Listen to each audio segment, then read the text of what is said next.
अस्सलाम वालेकुम, welcome back to another video. आज के वीडियो में हम डिस्कस करने वाले हैं एग्ज़ाम के बारे में कि फर्स्ट ईयर एमबीबीएस का एग्ज़ाम किस तरह होता है। ठीक है, पिछली वीडियो में मैंने आप लोगों को बुक्स के हवाले से गाइड किया कौन सी बुक आप लोगों ने लेनी है। तो आज और आज की वीडियो के बाद जो वीडियो आने वाली है उसमें हम डिस्कस करेंगे आप लोग के एग्ज़ाम के हवाले से। ठीक है, तो याद रखिएगा फर्स्ट ईयर एमबीबीएस को डिवाइड किया जाता है 3 ब्लॉक्स में और हर ब्लॉक का एक पेपर होता है और उसका एक ओएसपी होता है जिसको हम वाइवा कहते हैं। ठीक है, तो याद रखिएगा हर पेपर का यानी ब्लॉक्स जो है 3 ब्लॉक्स है, ब्लॉक ए, बी और सी ब्लॉक।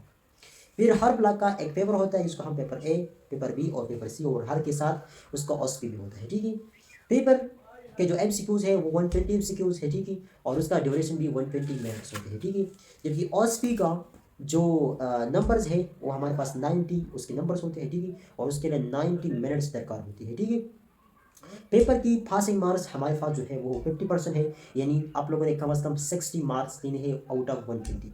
जबकि ओएसपी का भी मार्क्स 50% है, यानी आप लोगों ने लेने हैं 45 एटलीस्ट 45 मार्क्स आउट ऑफ 90। ठीक है, अब स्पेशली इस वीडियो में हम डिस्कस करेंगे आप लोगों के पेपर ए के बारे में। ठीक है, अब याद रखिएगा इन ब्लॉक्स को यानी ब्लॉक ए, बी और सी इसको फिर मजीद अभी रिसेंटली ये 1-2 साल हो गया कि कैमियो ने उसका जो मॉड्यूलर सिस्टम था वो उन्होंने इंट्रोड्यूस किया और हर ब्लॉक में हमारे पास फिर उसके मॉड्यूल्स होते हैं। ठीक है, यानी हमारे पास जो ब्लॉक ए का पेपर है उसमें हमारे पास इन बुक्स में एक फाउंडेशन मॉड्यूल होता है, दूसरा ब्लड मॉड्यूल होता है। ठीक है, इस तरह जो पेपर बी है उसमें सिर्फ एक मॉड्यूल है जिसको हम मस्कुलोस्केलेटल मॉड्यूल कहते हैं। ठीक है, जबकि पेपर सी में आप लोगों के 2 मॉड्यूल्स हैं, यानी सर्कुलेटरी मॉड्यूल और दूसरा है रेस्पिरेटरी मॉड्यूल। ठीक है, सो आज की वीडियो में हम स्पेशली पेपर ए के बारे में डिस्कस करेंगे। और याद रखिएगा इस पेपर में जो 120 एमसीक्यूज होते हैं, तो अभी तक हम एपीसी तक ये हर बुक का एक अलग अलग पेपर था। इसमें अभी आप लोगों का इस तरह होगा कि जो एमडीकेट में आप लोगों का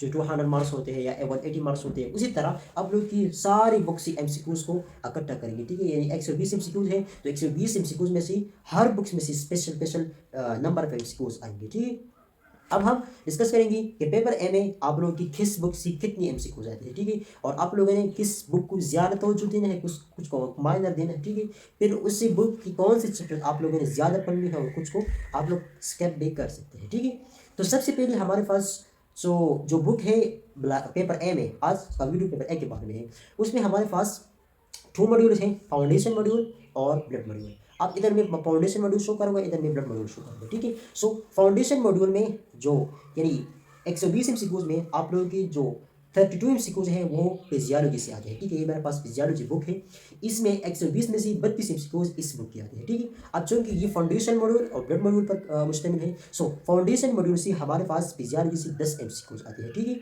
जबकि ब्लड मॉड्यूल से बाकी जो 22 एमसीक्यूज बच गई वो आती है। अब फाउंडेशन मॉड्यूल जो 10 एमसीक्यूज वाला चैप्टर्स है वो कौन कौन से चैप्टर्स है, तो फिजियोलॉजी की बुक आप लोग उसका कंटेंट खोली तो इसमें हमारे पास जो जो चैप्टर स्पेशल है, यानी कैन की सिलेबस में ज़्यादा चैप्टर भी आप लोग को इंक्लूड कर सकते हैं, लेकिन जो स्पेशली आप लोगों ने एग्जाम के लिए पढ़ना है, यानी आप लोगों ने अच्छे मार्क्स सिक्योर करने हैं, उन चैप्टर्स को मैं आप लोगों को बताता हूँ। ठीक है, तो इसमें हमारे पास जो चैप्टर नंबर यूनिट नंबर 1 में आप लोगों ने जो चैप्टर नंबर 1 और 2 है ये पढ़ना है। ठीक है, फिर जो चैप्टर नंबर 3 है उसको आप लोग स्किप भी कर सकते हैं। ठीक है, इसके बाद जो यूनिट नंबर 2 है उसमें हमारे पास जो 4 और 5 चैप्टर है, यानी जो मेम्ब्रेन फिजियोलॉजी है उसको आप लोगों ने ठीक है पढ़ना है। ठीक है, इन 4 चैप्टर में से आप लोगों की 10 एमसीक्यूज कवर होगी। ठीक है, इसके बाद हम जो ब्लड मॉड्यूल है उसमें आप लोगों की जो 22 एमसीक्यूज है वो आएंगी। ठीक है, 22 एमसीक्यूज है, और ये जो 22 एमसीक्यूज है ये आप लोगों की जो यूनिट नंबर 6 है ब्लड यूनिट नंबर 6 को खोलें, कंटेंट में यूनिट नंबर 6 खोलें, उसमें हमारे पास जो तकरीबन चैप्टर नंबर 33, 34, 35, 36, 37 इन 6 चैप्टर्स है तकरीबन। ये इन 6 चैप्टर्स में से आप लोगों की 22 एमसीक्यूज आते हैं। ठीक है, सो फिजियोलॉजी में से फाउंडेशन मॉड्यूल और ब्लड मॉड्यूल। फाउंडेशन मॉड्यूल से कितने एमसीक्यूज, 10 एमसीक्यूज। कौन से चैप्टर्स, चैप्टर नंबर 1 और 2, चैप्टर नंबर 4 और 5।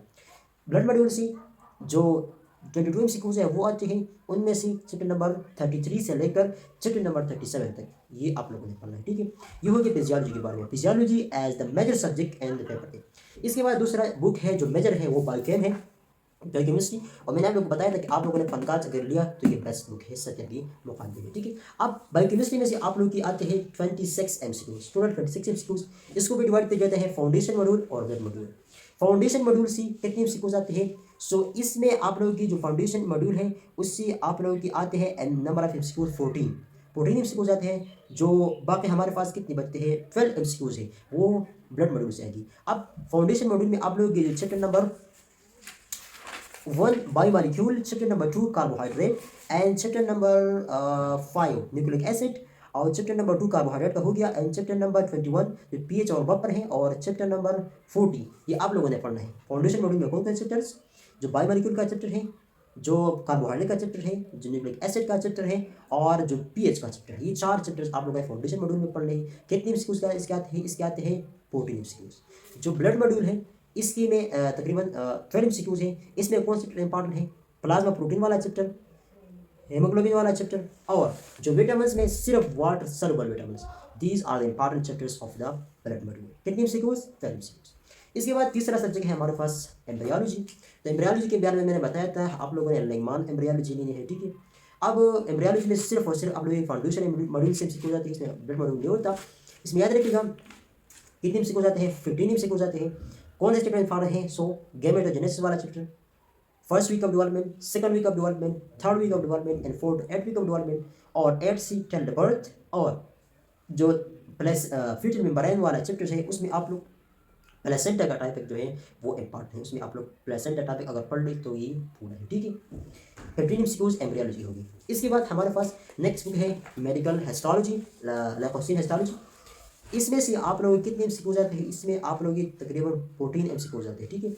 इसमें भी आप लोगों की 2 मॉड्यूल्स हैं, फाउंडेशन मॉड्यूल और ब्लड मॉड्यूल। फाउंडेशन मॉड्यूल से foundation module and blood module. Foundation module से आप लोग आते हैं 10 एमसीक्यूज, जबकि ब्लड से आते हैं बाकी 4 एमसीक्यूज। फाउंडेशन मॉड्यूल में आप लोगों की जो चैप्टर इंपॉर्टेंट है उसमें हमारे पास जो सेल है, एपिथेलियम है, ग्लैंड्स है, कनेक्टिव टिश्यू है और कनेक्टिव टिश्यू प्रॉपर, ये 5 चैप्टर्स आप लोगों ने 10 एमसीक्यूज के पढ़ने हैं, ठीक है। लेकिन ज़्यादा मतलब आप लोग इसमें डीप न जाए क्योंकि एमसीक्यूज बहुत कम है इसमें, जबकि बाकी जो 4 एमसीक्यूज है वो आप लोग की जो चैप्टर नंबर तकरीबन 9 ब्लड और चैप्टर नंबर उसकी 14 चैप्टर जो कि लिम्फेटिक्स एंड इम्यून सिस्टम के बारे में, ठीक है। इसके बाद हमारे पास जो बुक बचा लास्ट वो एनाटमी का बुक है। एनाटमी की बुक से 13 एमसीक्यूज आते हैं। अब एनाटमी के लिए आप लोग नेशनल एनाटमी नहीं पढ़ना, बेली चौरसिया सी अब लोग की 13 एमसीक्यूज कवर हो सकती है। अब इस बेली चौरसिया को आप लोगों ने जो केवीओ सिलेबस है उसमें तो ज़्यादा देते हैं, लेकिन आप लोग को स्पेशल चैप्टर है बताता हूँ। आप लोग चैप्टर नंबर 1 से लेकर चैप्टर नंबर 8 तक जो स्कैन एंड फेशिया है उसी तक आप लोगों ने पढ़ना है, ठीक है। बाकी जो लास्ट वाला चैप्टर है उसको आप स्किप पे कर सकते हैं इंशाल्लाह, इससे आप लोगों की जो 13 एमसीक्यूज है वो कवर हो सकते हैं, ठीक है। ये एमसीक्यूज तकरीबन हमारे पास आते हैं 100 एमसीक्यूज। अब बाकी जो 20 एमसीक्यूज बच गई उसमें हमारे पास पैथोलॉजी के एमसीक्यूज आते हैं, फॉरेंसिक मेडिसिन के एमसीक्यूज आते हैं, ठीक है। इस तरह आप लोग की रिसर्च के बारे में एमसीक्यूज आते हैं, ठीक है। सो आप लोग जो 20 एमसीक्यूज है उसको मुख्तलिफ PDF और इंटरनेट से आप लोग उसको गेन कर सकते हैं इंशाल्लाह। मैं इस वीडियो के लिंक में उसका PDF का लिंक भी दूंगा, ठीक है, ताकि आप लोग उस जो माइनर सब्जेक्ट है उसके एमसीक्यूज भी आप लोग कवर कर सकेंगे इंशाल्लाह। सो ये था हमारे पास पेपर 1 की सिलेबस और पेपर 1 के सिलेबस के एमसीक्यू डिस्ट्रीब्यूशन के हवाले से। आई होप आप लोगों ने वीडियो एंजॉय किया होगा इंशाल्लाह। मैं पेपर B का और पेपर C का भी इसी तरह वीडियो बनाऊंगा, ठीक है। साथ साथ मैं OSPI का भी आप लोगों को भी OSPI के हवाले से भी गाइड करूँगा, ठीक है। जो पेपर 1 का OSPI होता है वो किस तरह होते हैं, उसमें कौन कौन से सब्जेक्ट के बारे में पूछा जाता है, ठीक है। So I hope this video will be helpful for you. So अगर आप लोगों के कुछ क्वेश्चन है, मैं आप लोगों को जो प्राइम सब्जेक्ट है उसके एमसीक्यूज के बारे में भी मैं बताता हूँ। इसमें आप लोगों की जो 20 एमसीक्यूज है आउट ऑफ 25 एमसीक्यूज आप लोगों के आते हैं जो प्राइम सब्जेक्ट है उसके आते हैं, ठीक है। जो हमारे पास तकरीबन 2 एमसीक्यूज है वो आप लोग आते हैं फार्माकोलॉजी से, ठीक है जी। इसके बाद हमारे पास जो 6 एमसीक्यू वो आते हैं पैथोलॉजी से। इसके बाद हमारे पास कंप्यूटर मेडिसिन से 3 एमसीक्यूज आते हैं, ठीक है। इसके बाद 1 एमसीक्यूज है वो फॉरेंसिक मेडिसिन से आते हैं, ठीक है। सो इसको आप लोग देख सकते हैं। इस वीडियो को अगर आप लोगों को समझ नहीं आया होगा तो दोबारा से वीडियो देख लीजिए और कुछ क्वेश्चन है तो कमेंट बॉक्स में आप लोग पूछ सकते हैं। सो सी यू नेक्स्ट टाइम।